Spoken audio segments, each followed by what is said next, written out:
തന്നിരിക്കുന്ന ചതുർഭുജം A B C ഡിയുടെ കോണളവുകൾ കാണുക, എങ്കിൽ മെഷേഴ്സ് കാണുക എന്നതാണ് പ്രശ്നം. 3 കോണുകൾ തന്നിട്ടുണ്ട്.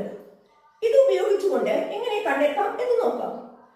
ആദ്യം 70 ഡിഗ്രി എങ്കിൽ എ സി ബി 70 ഡിഗ്രി ആണെങ്കിൽ ആർക്ക് എ ബി, ചാപം എ ബി മറുചാപത്തിൽ ഉണ്ടാക്കുന്ന ഈ ഡിയിൽ ഉണ്ടാക്കുന്ന കോണും എത്ര തന്നെയായിരിക്കും? 70 ഡിഗ്രി തന്നെയായിരിക്കും. ഇതുപോലെ 50 ഡിഗ്രി ഉണ്ടാക്കുന്നത് ചാപം ബി സി ആണ്. ചാപം ബി സി അല്ലെങ്കിൽ കോഡ് ബി സി ആണ് ഡി എന്ന പോയിന്റിൽ 50 ഡിഗ്രി ഉണ്ടാക്കുന്നതെങ്കിൽ ചാപം ബി സി തന്നെ എ എന്ന പോയിന്റിൽ ഉണ്ടാക്കുന്ന ഈ കോണളവും 50 ഡിഗ്രി ആയിരിക്കും. ഇതുപോലെ 20 ഡിഗ്രി ഉണ്ടാക്കുന്നത് ഡി സി എന്ന ഈ ചാപമാണ്. ഈ ചാപം ബിയിൽ 20 ഡിഗ്രി ഉണ്ടാക്കുന്നുണ്ടെങ്കിൽ ഇതേ ചാപം എയിൽ ഉണ്ടാക്കുന്ന ഏങ്കിളും 20 ഡിഗ്രി ആയിരിക്കും. കൂടാതെ നമുക്കറിയാം ഇതൊരു ചക്രീയ ചതുർഭുജമാണ്. അതുകൊണ്ട് തന്നെ എതിർകോണുകളുടെ തുക 180 ഡിഗ്രിയാണ്. Cyclic ക്വാഡ്രിലേറ്ററിലെ opposite angle sum 180 degree ആയിരിക്കും.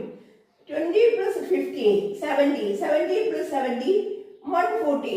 ദെൻ ബാക്കിയുള്ള 40 ഡിഗ്രി ആയിരിക്കും ഇവിടെ വരുന്നത്. ഓപ്പോസിറ്റ് ഏങ്കിൾസിന്റെ സം 180 ഡിഗ്രി, 180 ഡിഗ്രി. എതിർകോണുകളുടെ തുക 180 ഡിഗ്രി. ഇവിടെ 40 ആണെങ്കിൽ അതേ ഏങ്കിൾ തന്നെയായിരിക്കും ഇവിടെയും വരിക. ഇത് രണ്ടും കൂട്ടിയാൽ 180 തന്നെയാണ് വരിക.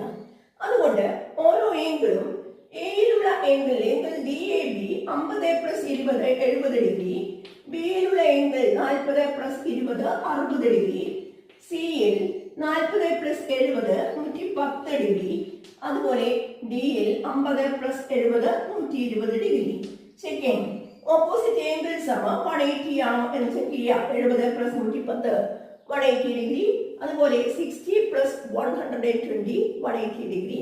Correct answer.